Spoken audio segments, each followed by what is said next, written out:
I mean, Martin Scorsese directing a movie in Boston, I was like, you got to be kidding me.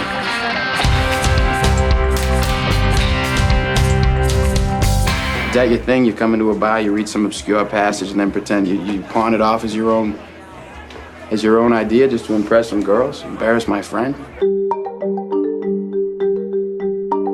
The genesis of it, I was preparing an audition for the movie Rudy. I got it down. I spent a few hours on it and I knew what I was doing. And then I started to audition for the movie that I wished I was making. And in my mind, I was auditioning for Martin Scorsese and Robert De Niro was sitting across from me. You're lecturing me on life? Look at you, burnout.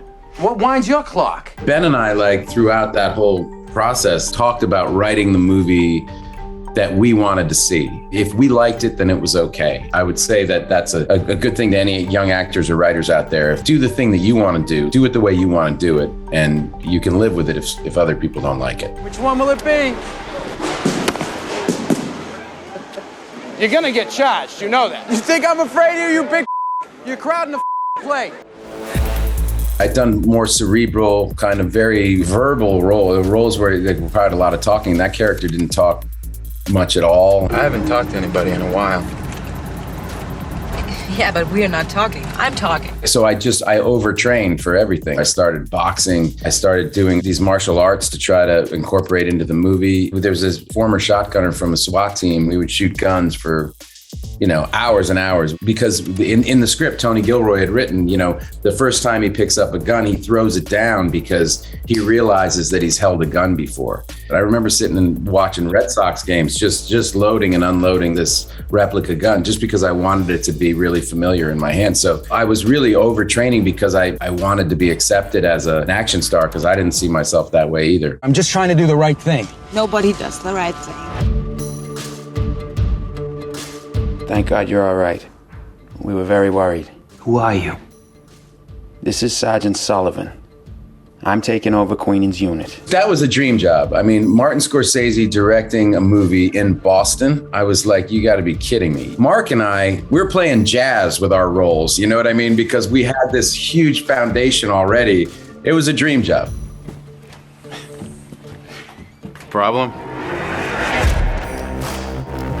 You just begin.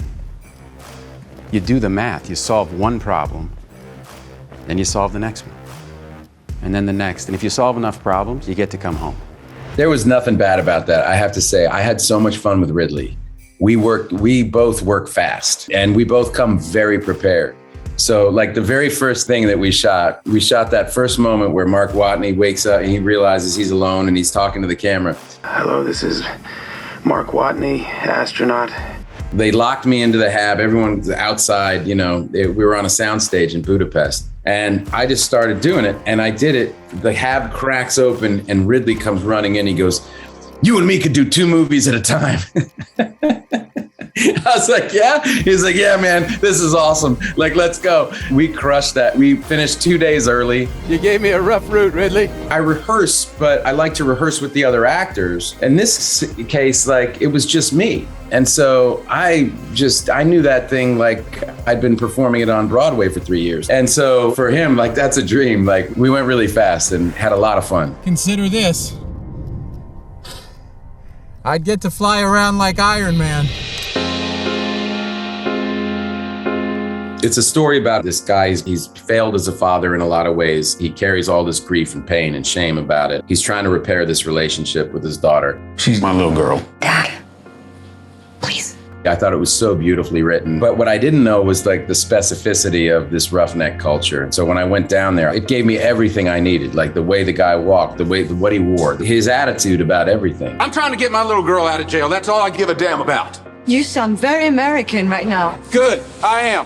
The movies I grew up loving were about people, and people have flaws, and movies can be about that. And this guy is flawed, and he makes some terrible decisions. What did you do? I hope that when you see the movie, you accept him as a human being. You just have to trust me.